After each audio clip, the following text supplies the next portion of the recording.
पुडुचेरी की इस जनसभा में उपस्थित हमारे स्टेट के प्रेसिडेंट वीपी रामालिंगम साहब, हमारे यहाँ के प्रत्याशी आर सेल्वम साहब,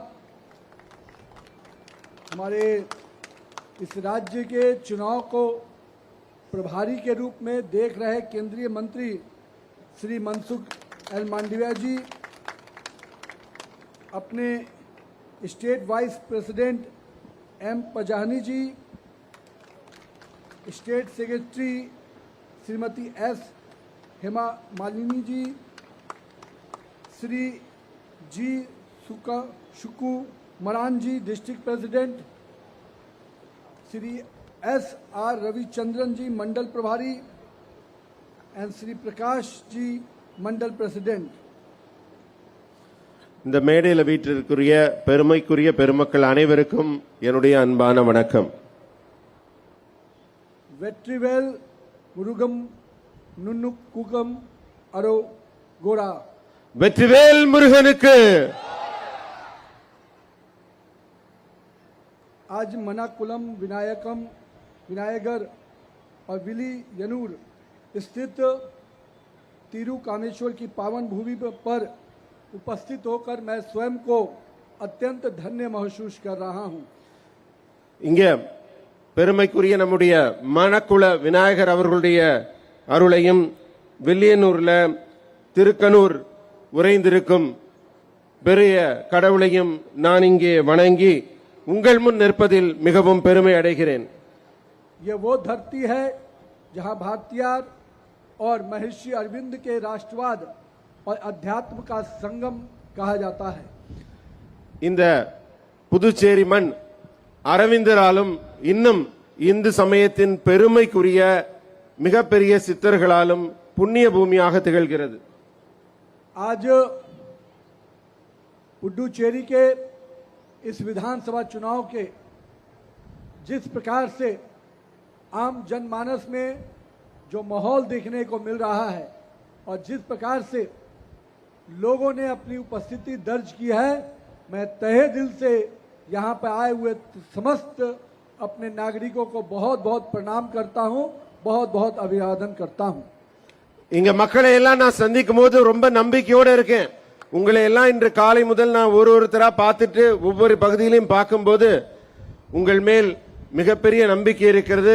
இங்க மிகப்பெரிய வெற்றியை நீங்கள் நம்முடைய புதுச்சேரியிலே கொடுக்க போகிறீர்கள் என்பது எனக்கு உறுதியாக தெரிகிறது. माननीय प्रधानमंत्री श्री नरेंद्र मोदी जी ने एनडीए के इस पुडुचेरी के लिए जो बेस्ट गवर्नेंस के मूल मंत्र दिया है, बेस्ट गवर्नेंस यानी B for business, E for education, S for spirituality and T for tourism focus governance. ये चारों मंत्र पुडुचेरी के विकास के लिए, एक विकसित पुडुचेरी बनाने के लिए निश्चित रूप से भारतीय जनता पार्टी और एनडीए सरकार का संकल्प है. அன்புக்குரியவர்களே, நம்முடைய பாரத பிரதமர் திரு நரேந்திர மோடி அவர்கள் புதுச்சேரிக்காக ஒரு தாரக மந்திரத்தை கொடுத்திருக்கிறார்கள். அது என்ன? பெஸ்ட் புதுச்சேரி.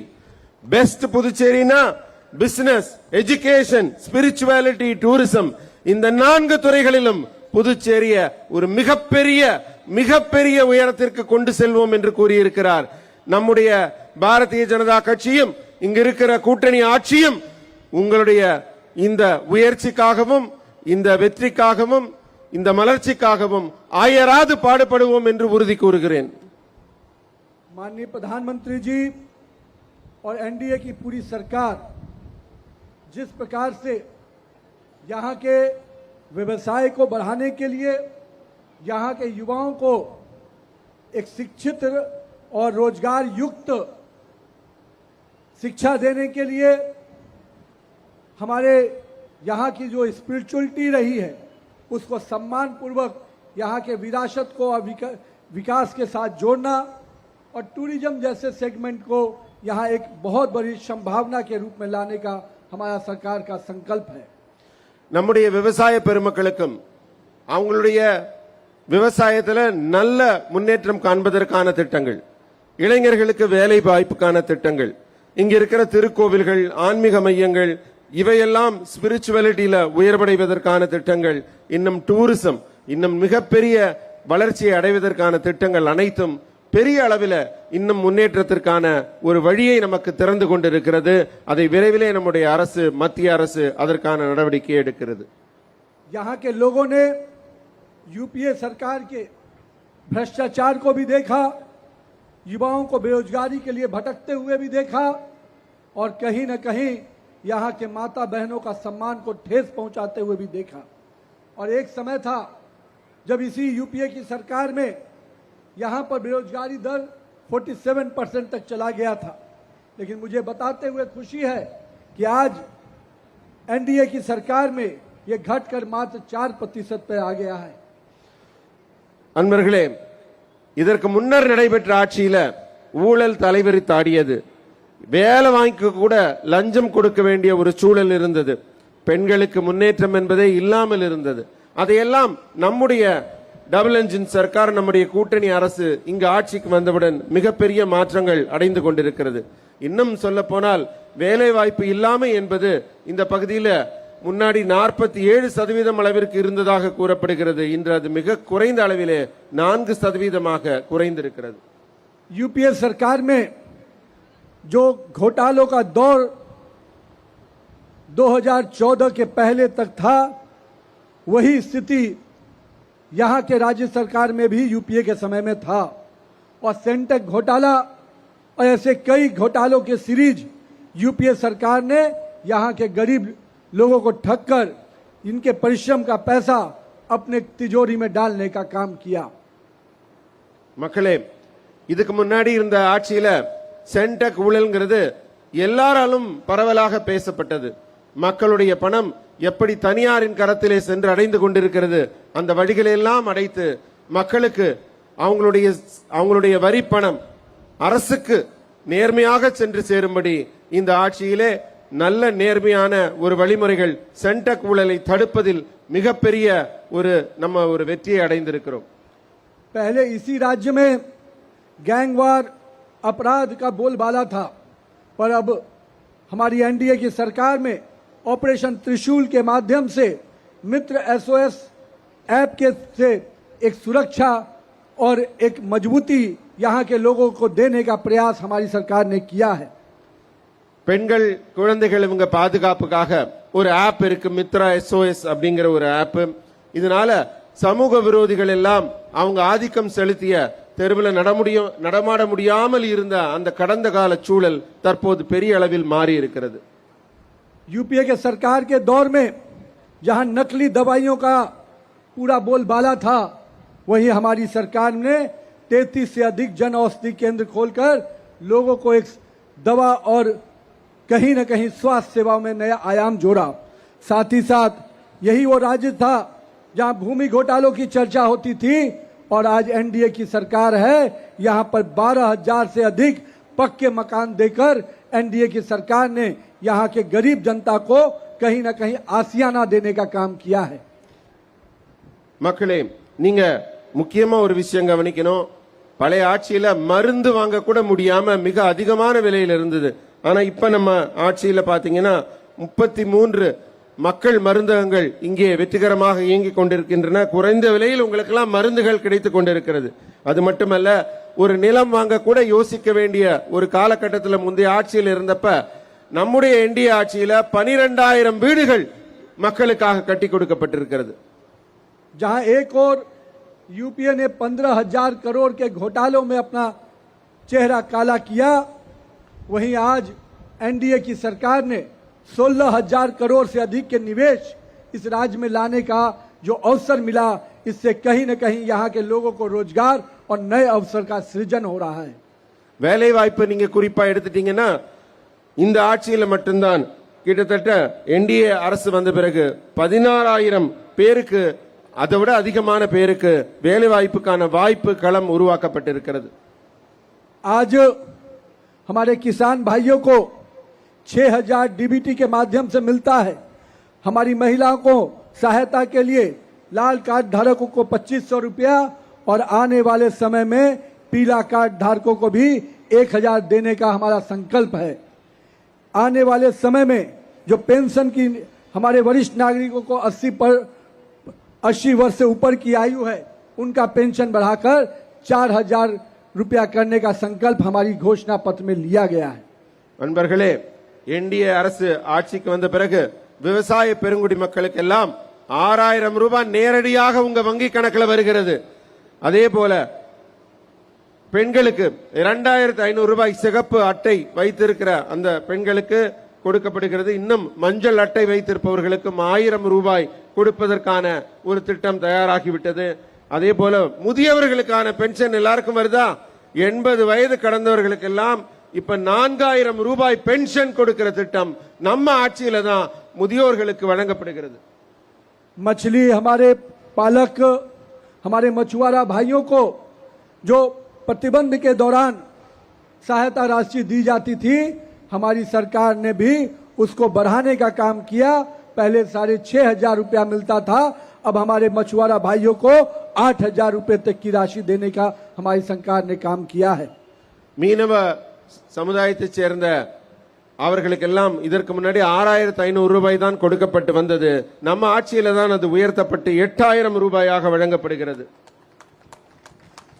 माननीय प्रधानमंत्री जी जब 1 मार्च को पुडुचेरी आए थे तो नई योजनाओं को नई सौगात लेके आए थे और उस समय उन्होंने घोषणा किया करीब 2700 करोड़ की कई नई परियोजना का प्रारंभ करने का काम हमारे प्रधानमंत्री जी ने किया है और एनडीए सरकार इन योजनाओं को जमीन पर उतारने का संकल्प लेती है।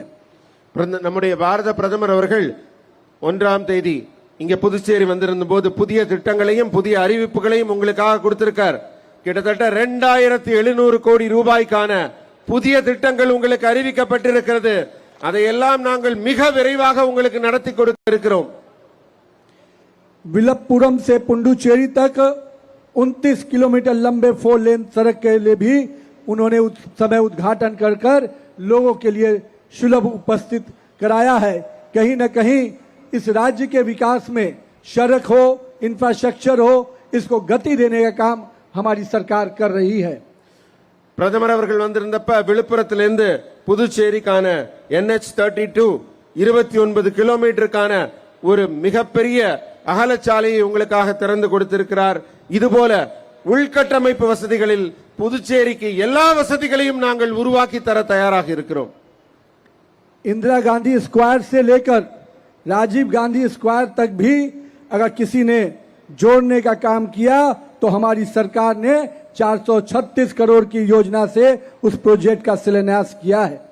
साथ ही साथ स्वास्थ्य के क्षेत्र में जिपमर की नई शाखा को 491 करोड़ की योजना से लागू करना, 94 करोड़ की योजना से रीजनल कैंसर सेंटर को स्थापित करना, हमारे स्वास्थ्य क्षेत्र में यहाँ के लोगों को सुविधा मिले, इसका संकल्प हमारी सरकार ने लेकर काम किया है। நண்பர்களே, இந்திரா காந்தி ஸ்கொயர்லேருந்து ராஜீவ் காந்தி ஸ்கொயர் வரைக்கும் போக்குவரத்து நெரிசலை தவிர்ப்பதற்காக ஒரு புதிய அகலச்சாலை பால திட்டத்தை 436 கோடி ரூபாயில் இப்போது தொடங்க இருக்கிறது. அது உங்களுக்கு மிகப்பெரிய வளர்ச்சியை கொடுக்கும். அதே போல சுகாதாரத்துறையிலே ஜிப்மர்ல 491 கோடி ரூபாயில் ஒரு புதிய வளர்ச்சி திட்டம். அதுபோல பிசினஸ் டெவலப்மெண்ட்டுக்காக 94 கோடி ரூபாயில் ஒரு திட்டமும் உருவாகி இருக்கிறது. பிசினஸ் சென்டர் हमारे युवाओं के लिए आईटी सेक्टर को स्पेशल इकोनॉमिक जोन बनाकर करीब 1250 करोड़ रुपए का निवेश आया है, जिससे करीब 30,000 से अधिक युवाओं को नौकरियां मिलेंगी। ये युवाओं जो पुडुचेरी से हमारे युवा दूसरे राज्यों में रोजगार के लिए जाते थे, अब उनको यहीं पर रोजगार मिले, ऐसी सुविधा हमारी सरकार देने जा रही है। ஐடி செக்டார் எடுத்துட்டீங்கன்னா வேலை வாங்குறதுக்காக இனிமே நீங்க வெளி மாநிலங்களுக்கும் வெளியூர்களுக்கும் போகணும்னு அவசியம் இல்ல. நம்ம புதுச்சேரியிலேயே ஒரு special economic zone IT park எல்லாம் இங்க வருது. 1250 கோடி ரூபாயில் 30,000 படித்த இளைஞர்களுக்கு நம்ம உள்ளூர்லயே வேலை கிடைக்குது. आज जिस प्रकार से पूरे देश में इंफ्रास्ट्रक्चर का ग्रोथ हो रहा है, लगातार सड़कें, स्वास्थ्य के क्षेत्र में, आईटी के क्षेत्र में अन्य परियोजनाओं का काम हो रहा है। आज आने वाले समय में पुडुचेरी में भी हम उसी प्रकार के सड़कें, इंफ्रास्ट्रक्चर और अन्य सेगमेंट को हम खड़ा करना चाहते हैं। உள்கட்டமைப்பு வசதி, சாலை, பாலம், இது போன்ற உள்கட்டமைப்பு வசதி எல்லாம் வரும்போது இந்தியா முழுக்க 12 லட்சம் கோடியில வளர்ச்சியை அடைந்து கொண்டிருக்கிறது. அப்ப நம்ம புதுச்சேரிக்கும் மிகப்பெரிய வளர்ச்சியை உருவாக்குவதற்கான எல்லா பணிகளையும் இந்த அரசு அந்த திட்டத்தின் கீழ் கொண்டு வரும். हमारी सरकार ने जो पूर्व में भी सरकारी नौकरियां में रिक्तियां थी, वैकेंसी थी, उसको भी हमारी सरकार ने पिछले 5 वर्षों में भरने का काम किया है। साथ ही साथ हमारी सरकार ने जो मजबूत और सशक्त युवा कैसे बने, ये नई पीढ़ी को कैसे हम एजुकेशन और इंफ्रास्ट्रक्चर से मजबूत करें, आज एनआईटी कार्यक्रम में एपीजे कलाम इंजीनियरिंग ब्लॉक से बनाने से लेकर हॉस्टल को अपग्रेड करना और पुडुचेरी यूनिवर्सिटी में पूरा इंफ्रास्ट्रक्चर मजबूत करने का काम हमारी सरकार कर रही है। எப்படி இன்ஃப்ராஸ்ட்ரக்சரல் வளர்ச்சி வருதோ அதே போல இளைஞர்களுக்கு கல்வி, வேலை வாய்ப்பிலையும் மிகப்பெரிய ஒரு முன்னேற்றத்தை கொடுப்பதற்கான பல்வேறு திட்டங்கள் புதுச்சேரியில் அமல்படுத்தப்படுகிறது. அதோட ஒரு கட்டமா தான் NIT Karaikal ABJ Kalam engineering block. அதனால புதுச்சேரி மாணவர்களுக்கு கல்வி கற்பதில் ஒரு மிகப்பெரிய ஒரு வாய்ப்பாக அது அமைந்திருக்கிறது. आज प्रधानमंत्री के द्वारा पीएम ई बस सेवा शुरू होने से निश्चित रूप से यहाँ के लोगों को आवागमन की तो सुविधा मिल ही रही है, साथ ही साथ हम एनवायरमेंट फ्रेंडली भी बन रहे हैं। हमारी सरकार ने यहाँ रूरल रोड्स में भी ध्यान दिया है और हजारों किलोमीटर की ग्रामीण सड़कों का काम हुआ है। वहीं शहरों को भी डिकंजक्शन से मुक्त करते हुए नए शहरों को बसाने की कल्पना पे हम काम कर रहे हैं।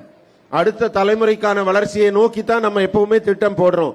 நல்லா கவனிச்சீங்கன்னா கிராம சாலைகள் முன்னேற வேண்டும் என்பதற்காக புதுச்சேரியில பல்வேறு பகுதிகளில் கிராம சாலைகள் இப்போது அமைக்கப்பட்டிருக்கிறது. அது மட்டும் இல்ல, இ சேவா பஸ் பிரதமர் தொடங்கியது. எல்லா இடத்துக்கும் இப்ப அது கிராமங்களுக்குள்ள எல்லாம் புகுந்து செல்வதை நீங்க பார்த்திருப்பீங்க. அது மாதிரி எப்ப போக்குவரத்தும் சாலையும் வளர்ச்சி அடைகிறதோ அப்ப அந்த பகுதி வளர்ச்சி அடையும் என்ற நீண்டகால தொலைநோக்கு திட்டத்துல புதுச்சேரியை நாங்கள் வளர்ச்சி பாதையை நோக்கி கொண்டு சென்றிருக்கிறோம். जो पुडुचेरी अपराध के कारण, पूर्व की सरकारों के नाकामी के कारण यहाँ का टूरिज्म सेक्टर पूरी तरह से बर्बाद हो चुका था, उस टूरिज्म सेक्टर को फिर से एक एसेट के रूप में हमारी सरकार ने लिया है। चाहे वो स्पिरिचुअल टूरिज्म हो, चाहे हेल्थ टूरिज्म हो, चाहे हमारे इकोनॉमिक टूरिज्म हो, हम इन तीनों सेगमेंट को मजबूत कर यहाँ के लोगों के लिए नए अवसर का खोलने का प्रयास कर रहे हैं। முந்தைய ஆட்சியில புதுச்சேரியில இத்தனை வளங்கள் இருந்தும் அழகான இடங்கள் இருந்தும் இந்த டூரிசம், சுற்றுலா என்கிற துறை கண்டுகொள்ளப்படாமல் விடப்பட்டு ரொம்ப ரொம்ப கவலைக்கிடமாக இருந்தது. ஆனால் அந்த ஸ்பிரிச்சுவல் டூரிசம் என்கிற ஆன்மீக சுற்றுலா, ஹெல்த் அப்படிங்கிற சுகாதார சுற்றுலா, இக்கனாமிக்ங்கிற பொருளாதார சுற்றுலா, வியாபாரத்துக்காக மக்கள் வர வேண்டும் என்று இந்த மூன்றையும் ஒரு தனிப்பட்ட கவனம் செலுத்தி நாங்கள் புதுச்சேரியின் சுற்றுலாத்துறையை மிக துல்லியமாக கணக்கிட்டு வளர்த்து கொண்டிருக்கிறோம். புதிய அத்தியாயத்தை நோக்கி புதுச்சேரி செல்கிறது. आज प्रहलाद योजना के अंतर्गत यहाँ के मंदिरों को, यहाँ के तीर्थ स्थानों को सुविधा युक्त और टूरिज्म युक्त करने के लिए हम लगातार पहल कर रहे हैं। और बिंदो द मदर ऑफ के महान विजन का प्रतीक हमारा एरोविल आज पूरी दुनिया में यूनिवर्सिटी सिटी ऑफ कॉन्शियसनेस के रूप में पहचाना जाता है। हम इसको भी सशक्त करने का पहल कर रहे हैं। மக்களே, நம்ம புதுச்சேரி எப்படி ஒரு ஆன்மீக மண், சித்தர்கள் வாழ்ந்த மண், இந்த மாதிரியான சிறப்புக்குரிய ஒரு மண் என்று சொன்னோமோ, அதனால இங்க வந்திருக்க ஆன்மீக சுற்றுலாவை மேலும் மேம்படுத்த வேண்டும் என்பதற்காக இங்கே நமக்காக இயற்கையின் கொடையாக அமைந்திருக்கிற ஆரோவில்ல ஒரு அமைதி திருக்கோவில் அமைந்திருக்கிறது. அதை சுற்றிலும் இன்னும் சுற்றுலா வளர்ச்சிக்கான புதிய மேம்பாட்டு திட்டங்கள் பெரிய அளவில் இப்போது தொடங்கப்பட இருக்கிறது. एक तरफ जहां हमारा प्रयास लगातार यहाँ के लोगों को मजबूती प्रदान करने का है, पर हमें वो दौर भी नहीं भूलना चाहिए जब यहाँ के SC ST के साथ अत्याचार होता था और एक भी केस रजिस्टर्ड नहीं होते थे। एक वो भी समय था जब यहाँ के ठेकेदारों ने पूरी तरह से अलग अलग चीजों में, चाहे वो भूमि घोटाला से लेकर दवा घोटाला तक हो, अपना आधिपत्य जमाए हुए था। आज सरकार ने उनको पूरी तरह से नकेल कसने का काम किया है। அன்பர்களே, நீங்க நல்லா கவனிச்சீங்கன்னா நம்ம பட்டியலின சகோதர மக்களுக்கு எதிராக மிகப்பெரிய ஒரு கொடுமை இதற்கு முன்னே நடந்து கொண்டிருந்தது. இந்த பகுதியில் எல்லாம் அவர்கள் வழக்கு தொடுத்தால் கூட அந்த வழக்கு பதிய முடியாத சூழல் இங்கே நிலவிக் கொண்டிருந்தது முந்தைய ஆட்சியில. அதே மாதிரி நில அபகரிப்பு பெரிய அளவில் இந்த பகுதியில் எல்லாம் நடந்து கொண்டிருந்தது. அதற்கும் நம்ம வழக்கு பதிவு செஞ்சா அது நடக்க முடியாம அந்த வேலையே நடக்காம எல்லாரும் அவதிப்பட்டு கொண்டிருந்தார்கள். அந்த ஏழை மக்களின் துயர் துடைப்பதற்காக நம்முடைய ஆட்சியிலே இந்த துன்பங்கள் எல்லாம் குறிப்பிட்டு கவனத்திற்கு எடுக்கப்பட்டு அவர்களுக்கு அமைதி கொடுக்கும்படி பட்டியலின மக்களுக்கும் நில அபகரிப்பு இல்லாமல் செய்வதற்கான நடவடிக்கைகள் எடுக்கப்பட்டிருக்கிறது.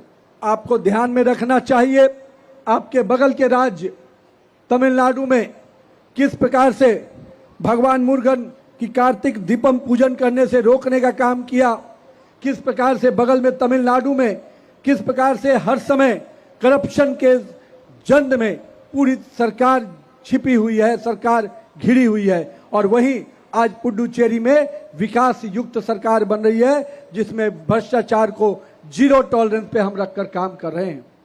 நம்ம அண்டை மாநிலமான தமிழ்நாட்டில் பார்க்கிறோம், அங்கே ஊழல் தலைவிரித்து ஆடுகிறது.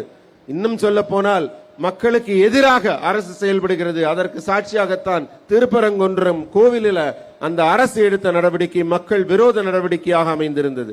லஞ்சமும் ஊழலும் தலைவிரித்தாடி இப்படி ஒரு அண்டை மாநில அரசு இருக்கும்போது நம்முடைய அரசு இது மாதிரியான லஞ்ச லாவண்யங்கள் ஊழல்கள் இதற்கெல்லாம் அப்பாற்பட்டு வளர்ச்சி பாதையிலே மக்களை அழைத்து செல்லும் ஒரு முன்மாதிரி அரசாக இருப்பது நமக்கெல்லாம் பெருமைக்குரியது.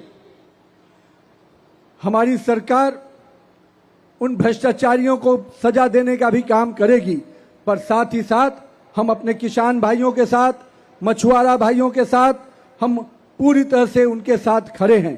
आज पीएम किसान सहायता जहां 6,000 से बढ़ाकर 9,000 करने की योजना को हमारे संकल्प पत्र में शामिल किया गया. हमारे मछुआरा भाइयों को राहत देते हुए 8,000 से बढ़ाकर अब 12,000 रुपया करने का हमारे संकल्प पत्र में घोषणा किया गया. साथ ही साथ पोंगल और विनायकम चतुर्थी के अवसर पर राशन कार्ड धारकों को 2 मुफ्त गैस देने का भी संकल्प हमारे घोषणा पत्र में शामिल किया गया है. அன்பர்களே, நீங்க நன்றாக பார்த்தீர்களானால் இந்த தேர்தல்ல நம்ம என்னெல்லாம் கவனத்தில் எடுத்திருக்கோம்னா நம்முடைய விவசாய பெருங்குடி மக்களை முன்னேற்ற வேண்டும், நம்முடைய மீனவ சமுதாய மக்களை முன்னேற்ற வேண்டும், புதுச்சேரியில வளர்ச்சி திட்டங்கள் வர வேண்டும் என்பதற்காக நிறைய செய்யறோம். நான் முன்னர் கூறியது போல இந்த PM கிசான்ல விவசாயிகளுக்கு கொடுக்கப்படுற 6,000 ரூபாய் 9,000 ரூபாயாக உயர்த்தி தரப்படும் நம்ம தேர்தல் அறிக்கையில சொல்லியிருக்கோம். அதே மாதிரி மீனவர்களுக்கு கிடைக்கும் 8,000 ரூபாய் 12,000 ரூபாயாக உயர்த்தப்படும். அதே போல பொங்கல்லையும் அந்த மாதிரி பண்டிகை காலங்கள்ல கொடுப்பதற்காக விநாயகர் சதுர்த்தியிலையும் 2 பண்டிகைகளுக்கும் 2 இலவச கேஸ் சிலிண்டர்கள் வழங்கப்படும் மக்களுக்கு. இது நம்ம தேர்தல் அறிக்கையில இருக்கு.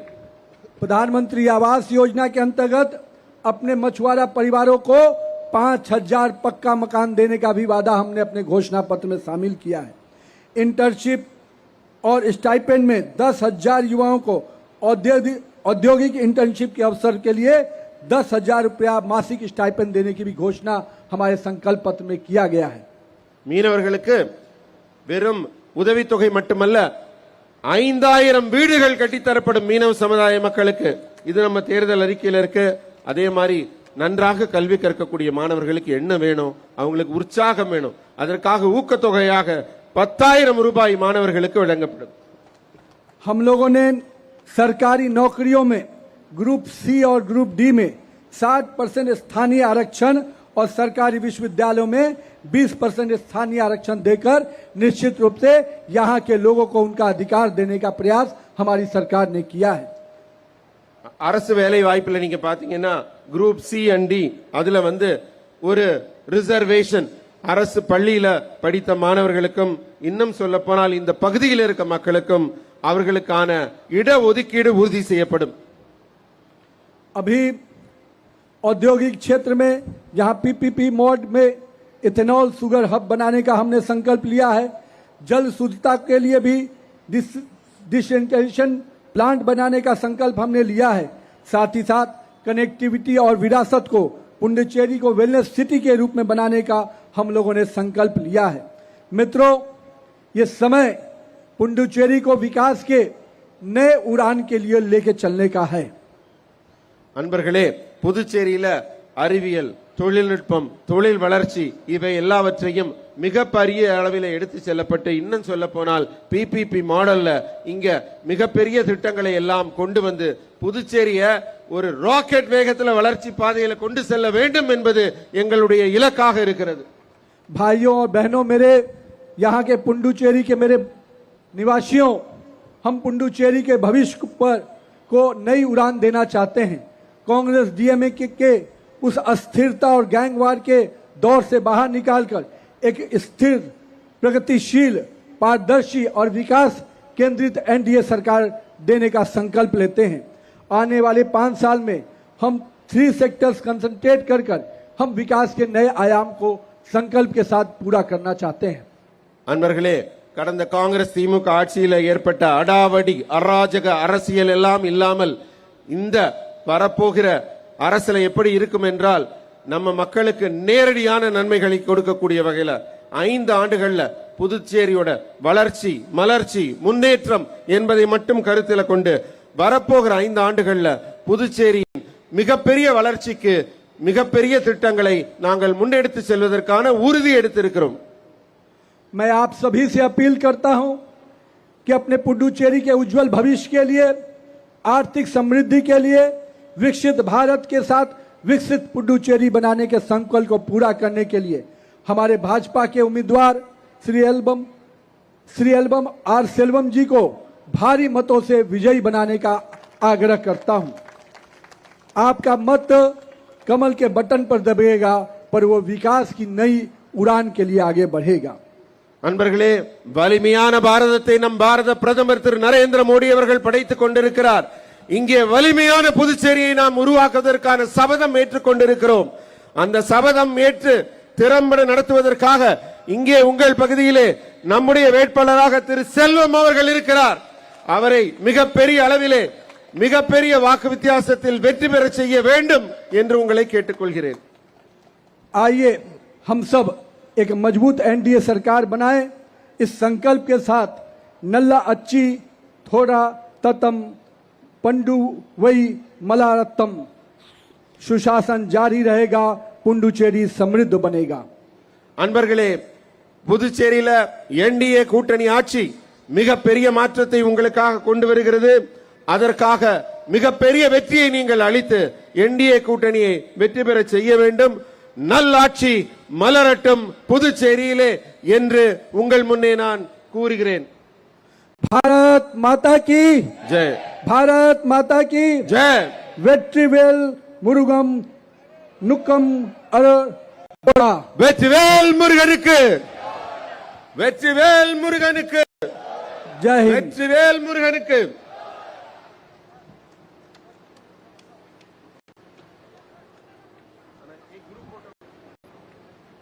அடுத்த